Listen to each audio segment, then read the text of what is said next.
Hi, it's Martin from the Accelerator team, and this is this week's Business Stuff podcast, and it's all about standing out from the competition. So, Jack, most people probably think we're going to talk about marketing here and just how you make your website shinier, your cards thicker, better quality paper, but there's more to it than that, isn't there? Yeah, well, all great marketing points. Obviously, we're experts on that as well. But no, I think we need to go back to fundamentals, and this comes back to purpose almost. And an exercise that we always encourage our clients to do is think about your sustainable competitive advantage. And people are wondering, well, what the heck's that? What are you talking about there, Jack? It's essentially your sustainable competitive advantage is basically how you're going to beat your competition. So we like to, in terms of making it a nice soundbite, we always like to start with the saying, "We will win." But yeah, but ultimately it's about the purpose of what, of why you set up the business to start off with, and how you've been set up to compete, I suppose. So it's we will win by, and then yes. It's like, what is the thing you can do that nobody else does? The way you do it that nobody else does it. The secret recipe on your batter. What is the thing that will? Yeah. That's essentially it. And you've given a good example there of fast food, but it can work for anything. And ultimately, it's starting from the point of, so what are the key success factors of my industry? And you're listing them all out there. It might be it's the service, it's the fact that we innovate, it may be the price, it may be the quality, it may be the product itself. It may even be your response times. What are these key success factors to my business that I need to understand? After that is the case of, right, I've picked out all the ones that I think are important, and then you score them on a scale of 1 to 10 in terms of how valuable you think your customers actually find that particular factor. So if you're a gas fitter, you might say, well, I'm gas safe registered, I've got a van, I can do night calls, and you might go, yeah, well, okay, but that's every gas fitter, isn't it? Yeah. So if you say, well, I'm gas safe, well, you shouldn't be a gas fitter unless you're gas safe. So that isn't an advantage, is it? That's just a normal expectation. Mm-hmm. Yeah, that's not sustainable nor competitive, really. Yeah. Showing the basic level of compliance. Basic entry level competence isn't.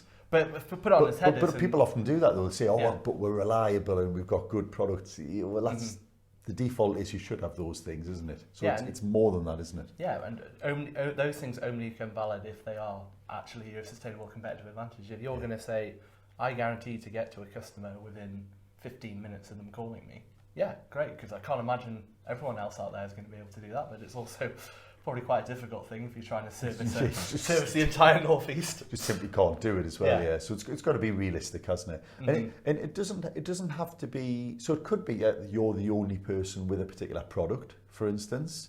Could it, or is that not what we're thinking here?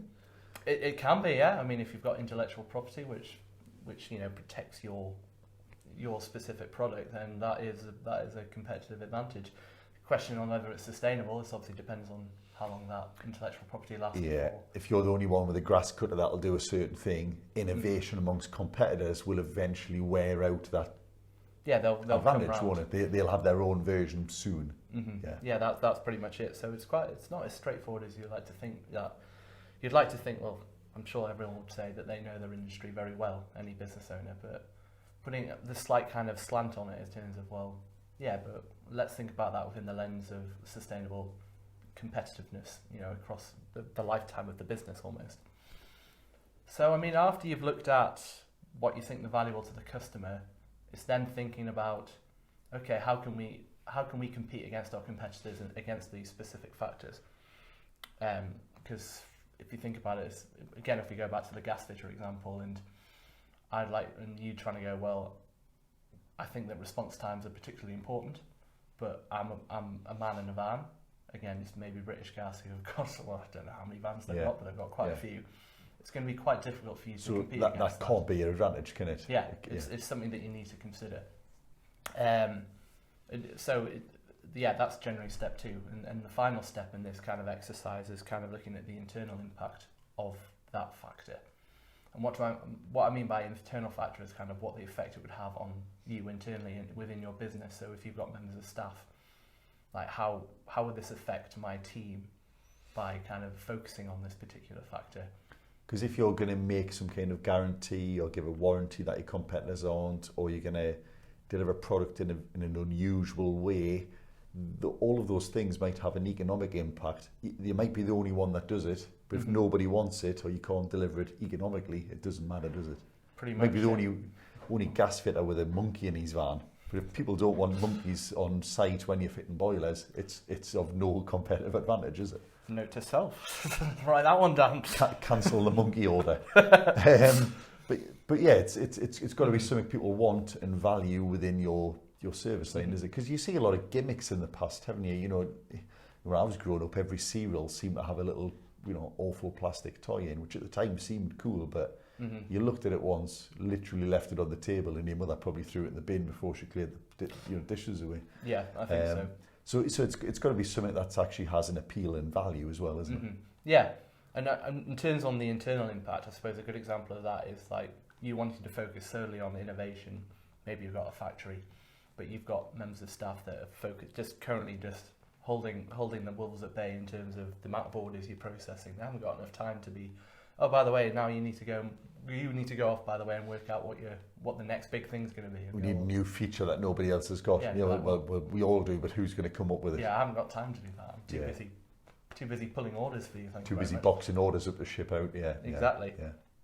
So, I mean, ultimately, at that point is then interestingly, you kind of consider your scores that you've done in terms of value for customer and your internal impact, and you add those two figures together, and that ultimately gives you a list of score, gives you a total score. So the idea is you're hopefully going to come up with something that is of high value to your customers, that is easy and low cost to implement. Yeah, absolutely. And that's your winner, presumably, is it?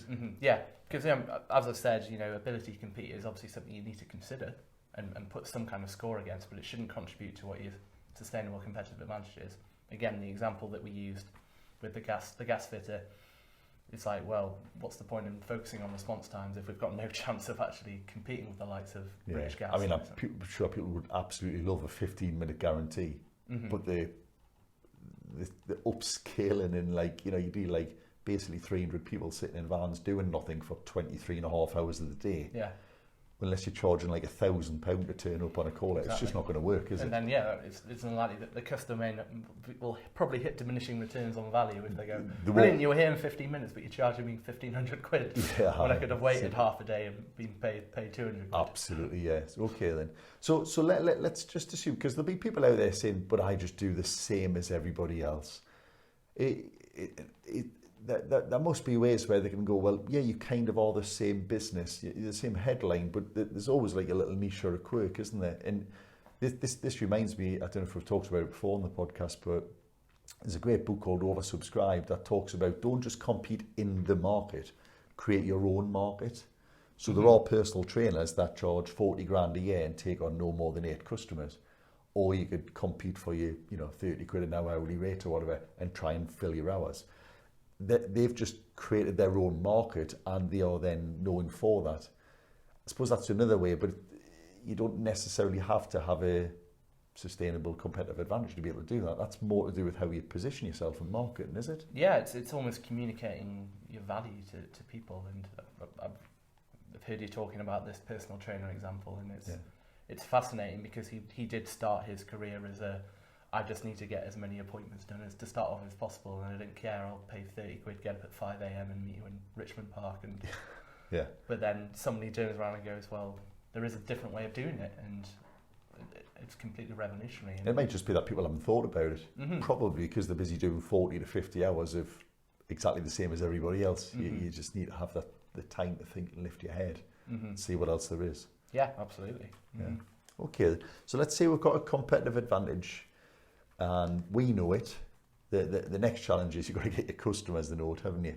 And we started by saying this isn't all just about marketing, but there's a classic kind of mistake that I think a lot of businesses make in that the thing they do or the thing they sell, the product they sell, the service they give doesn't actually match up to the thing they promise on their website, does it?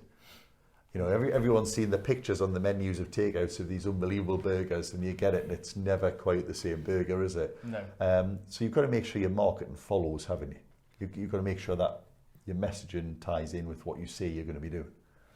Yeah, absolutely. And then it's about kind of conveying your brand and I suppose your personality as well that comes with it. And us as accountants are probably one of the worst offenders when it comes to that, in terms of showing a personality would be a surprise to a lot of people because they didn't realise we actually have one.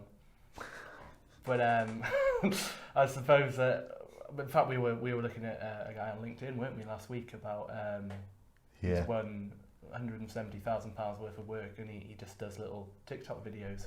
I'm sure you would see he does more than just, but yes, yeah. No, Sorry to bullet his what he's done is So this is the point we were talking about before. You might be one of many doing exactly the same thing, but you've got to find a way to be different. Mm-hmm. He's taken an approach here that he's got a very for a professional service firm like he is. He's taken a very unusual approach, and he makes TikTok videos where he's with dragging heads on and all kinds of stuff. Mm-hmm. And there aren't many accountants doing that. So if you're a young, vibrant TikToker, you're much more likely to be drawn to him because he's standing out.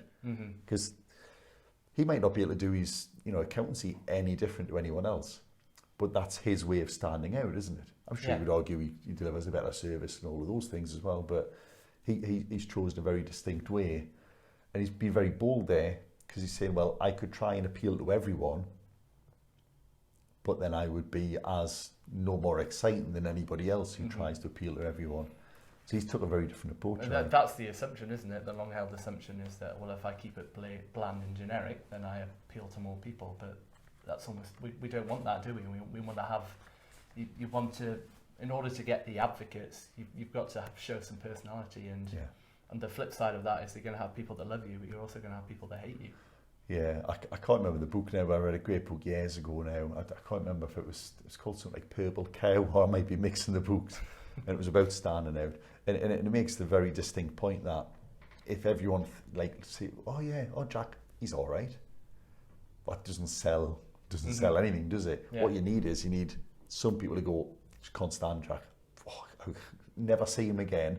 Whereas Marty's awesome. But yeah, you need lovers and haters really, because the lovers will buy into you far more than just mildly appealing to everyone. You'll get far more from a smaller group of hardcore fanatical followers than you will from generally appealing to everyone. That's the golden rule of kind of customer services, is that the best marketing tool you can have is an advocate, someone who absolutely raves about you. Yeah. I suppose we should also talk about, because I like to just throw things in here, of course. Yeah, sure. Net Promoter Score is an interesting thing in that you might be thinking, well, how do I know if I've got any advocates in my customer base? So Net Promoter Score is something we do we do every, if it's not every year, it's about there. And it's a tool where you can basically ask your customers how likely they are out of 10 to recommend you. And from memory, I think if you score an 8, a 9 or a 10, they're seen as like an advocate. You've got then a band in the middle, which is like they're neutral. You could lose them at any time if something turns their heads. Then of course you've got the detractors, people who really, you wonder why they're even customers. And it's actually really hard to get your score as high as you can, but it's quite easy to test. I think you might be thinking, well, how do I know if I've got this appeal? You can just ask your customers, can't you? Yeah, it can just be a simple exercise of getting a bit of feedback off people. And asking for those testimonials and those referrals from them, because you'd be surprised that, again, marketing, people's egos get in the way and they like to have the best of something. So when they have something that they really think is great, they'll sing from the rooftops. So it's really capitalising on those advocates. But yeah, I mean, to get some idea of where your customers sit on that level, and there's kind of other tools that we use, like the loyalty ladder, which is a very similar thing to the Net Promoter Score, which kind of measures where they sit in terms of between advocates, customers, clients, prospects. Just asking them, you get an understanding of where the majority of your client base kind of sits. Yeah. And we've obviously, we don't want to go over old ground, but obviously keeping track of this sort of information is really vital in order for you to implement change. Yeah, yeah. Because if you don't know who your best customers are and what it is they like about you, it's quite hard to, you know, to improve your other customers or find other customers like your best customer. If you've just got a feel, you can't do anything with a feeling, can you? You kind of need to be able to prove these things, don't you? So yeah, if you're not sure, just ask. If they say, well, you're kind of all right, but actually I'm just here for price. I mean, that's the worst thing you can have, isn't it? People who just buy because you're cheap. Because again, you might think, oh, well, I'll deliver an unbelievable service at a really cheap price. But again, that's not sustainable, is it? No. Because someone will always outcompete you on price. So yeah, you know, again, discounting and buying work, pricing work low isn't a way to do this. You've got to come up with the good customers who pay you good fees, good prices for your products, keep buying and send you work. What is it that you do that appeals to them, and then do more of that? Yeah. Rather than just, you need a better website, you need a thing, you know, just you should do some SEO. Well, hold on, who are we chasing and why? Yeah. A lot of people just kind of think that's the silver bullet is, if we just get online and we just throw some money at it, then stuff's going to come through the door.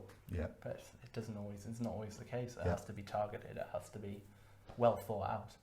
I think just you saying before as well, you know, so you might be a plumber amongst hundreds of plumbers, and you might say, well, I can't really do a great deal else because we all are gas safe, we should all be insured, we should all have, you know, the knowledge to do the job. Pricing on a boiler service or a boiler fit is relatively hard, just to up your price and do more. You might think that, but there's probably ways to do it. But then you could also just say, well, I you know, just bringing your own personality to it can just be enough sometimes, can't it? You could just be, I want to say the happy plumber, but that's awful. But you could just be the one who's pleasant and always gives customer service, always looks smart on site. You spend just a little bit more on your appearance and your outfit. Don't turn up with like silicon and black sludge off radiators all over the place, and you'll probably appeal to a customer base who will respect that you well, actually, if he's got that appearance there, he's probably going to look after me things a bit better. It doesn't have to be you fix a boiler quicker or better, does it? No, I think that, especially in the service industry, is such an important part of these things. And electricians, plumbers, just the way that, it probably is quite difficult to compete on price. It's also, I don't know, you can always flip it on its head and go like, well, how many people, like you're picking out such a big sample that people either go and get a referral off someone, or they're going to get some quotes, and in which case price is a factor, but they may pick out two other plumbers that are more expensive than you. But yeah, and people are looking just for that one interaction with you, that one job you do, and they'll go, great, I've got a plumber for life now. Yeah. So it's with that mindset that you can actually win work in that sense. And yeah, you're right, all of this filters in. It's about how you behave when you're there. How you turned out, how you leave the space after you finish. Could even just be that you turned up to give the price when you said you were going to. Yes. Sounds basic, but basic reliability on, if you're a plumber and you've got someone waiting in the house, they've took a day off work to wait in for you, turn up, do what you said you were going to do. Yeah. But also on things like giving the price as well. If you say you're going to send someone a price, send them a price. Straight away. It's just by the end of that day. Because if you don't, they're rich and they're looking for their prices, aren't they? Yeah. Think, you mustn't want the work. You can't get back to someone for an urgent boiler fix 3 days later. You've got to get on with it. What about if there's some way? So let's just say we're not just fixing boilers. Let's say we're making food, or we're making widgets or tables or whatever. So there are people out there who, if you look at cars, for instance, Ferrari and Lamborghini. I think there's a popular mistake here that people think, well, surely they want more people to buy their cars, but it actually suits them to be an exclusive purchase that not many people can, because it makes more people want, happy to overpay to get on the waiting list for the next Ferrari off the list, don't they? So they've found a way to charge disproportionately more based just on the brand, haven't they? Yeah, well, that's why you see that PW owns Aldi, Aldi. Aldi, I didn't. Volkswagen are now selling beans on it. Yeah, you've heard it here first. Audi. Audi, that's the one. They also own Bugatti. But notice how when they bought Bugatti, they didn't instantly slap a VW badge on the new Veyron. And they didn't show a V12 engine in a Polo, for instance. Exactly, yeah. Because those are very distinct brands, and they're playing to their strengths there. It's like, this is a luxury brand. So what they're doing quite well there is, again, going back to that earlier thing about oversubscribed, and instead of competing in a marketplace, they've created a marketplace. Mm-hmm. You know, the wider marketplace is people who want to get from A to B. Well, that includes bikes, walking, cars and buses. Mm-hmm. It's like, oh, well, we narrowed it, right? Well, now we're just in cars. Like, cars are still too wide. Bugatti aren't competing against car owners, are they? No. They're competing against supercar owners. Yeah. And that's that everything they do is then just about appealing to that niche, mm-hmm. isn't it? They're not competing in a wide marketplace. Yeah. It's a fairly narrow marketplace. Well, I think VW probably took the tactical decision at the time, or strategic decision at the time, to be like, what are the costs of turning VW into a luxury supercar brand? Ridiculously expensive. It's going to take forever. Or we can just buy this one that's ready purposed, you know, off the shelf, thank you very much, at a much cheaper price. I did think of a way that plumbers can stand out as well, you know, and this goes to any trade, just from my own personal experience. Yeah. It's just leave the site nice and clean. Yes. Build an extra half hour into your job, and mm-hmm. just make sure it's left absolutely nip and clean. If you're the plumber who turns up with the Hoover, you will get all of my work forevermore. So yeah, there you go. Some plumber's going to win 30 quid a year off you. Absolutely. There's a single boiler service waiting for you for only the price of a Hoover. Is there much else to go through? I think we've gone through most of the notes I made. Jack, we've put market competition on there. I think we've probably covered this, but you've talked about creating your own market, not competing against the market, having something that's wanted within the market. Mm-hmm. A lot of people also just fall for the idea of, well, if I was making cars, I might go, well, I want to be Bugatti, not, I want to make Bugattis, not Polos. Mm-hmm. But I've got to be able to actually deliver it as well. It's pointless just copying what other people do in the market and just saying, well, I'll just do that. Because mm-hmm. it won't feel... Well, there are certain legal implications of just. Well, I get that, but no, you shouldn't just emulate another business. No, because it'll be clear that it's not true. It's not who you are. Yeah. It's not sincere. That's the word mm-hmm. I was looking for. Yeah. Yeah, and that probably comes full circle back to the sustainable competitive advantage and the purpose of the business. It has to be, you know, that has to mean something to you. The reason why you get out of bed, and we've talked about plenty of books and stuff that talk about the why, and it's so important to a business. And yeah, you can't just go through the motions and make a business just because I want to be like that. Yeah. That's some passion coming out of it. And I think this is evident in certain businesses. So, you know, people like Richard Branson, Elon Musk, who've got followings that almost transcend the products or services they have, mm-hmm. because people feel like they know the person and what makes them tick, and like, I like what they do. It just mm-hmm. so happens that you can fly Virgin, or you can get Virgin life insurance, or go to a Virgin gym or whatever. You can buy a Tesla car, you know. But people like almost buy into the thing they do, don't they? Because they feel like they can see a bit of that person in the business mm-hmm. that they run, can't they? Virgin do water as well now. You know, they've got those water machines. I saw them advertised. Oh, right, well, there you go. Yeah. Who knows what they're going to do next? I'm pretty sure Richard Branson's got a dartboard on his wall or something and just chuck something and we're going to make that now. But you kind of joke though, but because people kind of feel, oh well, we know how Branson works. If he does something, he's probably doing it in a certain way, isn't he? Yeah. He's not just. He's got advocates. He's not just price driven. So I think there was I saw a speaker once who talked about how they were going to launch. I think it was Virgin Atlantic. And they said, you know, well, there's obviously British Airways, were the main competitor, you know, from a UK perspective anyway. Said, oh, well, you know, should we just be like them or should we be different? And they just, you know, no, we will just be different. We'll have like, and I think I can still remember the advert of like Branson lying in the arms of loads of the air hostesses with like the bright suits on, mm-hmm. just like a whole fresher way of doing it. Yeah. He was doing the same thing, but with his own spin, his own way. But it was his thing. It wasn't just some marketeer went, this will look good on the picture for the next week, and if it doesn't work, we'll try something else. It was just, it's in the DNA. It's like woven into what he does, I think. Yeah, it's not like, this is how airlines do things, so we're going to do it that way. Yeah, it's like, this is how I do things, and I'm going to do an airline, which is very much the start with why kind of mentality. Okay then. I hope you've found that useful, and we look forward to seeing you on our next podcast. Meanwhile, please do subscribe, please do hit the share, comment, any comments, anything you think we've missed, anything that you think you'd like us to talk about in the future. We are interested, we are listening. Thank you very much. Thank you, Jack. Thank you.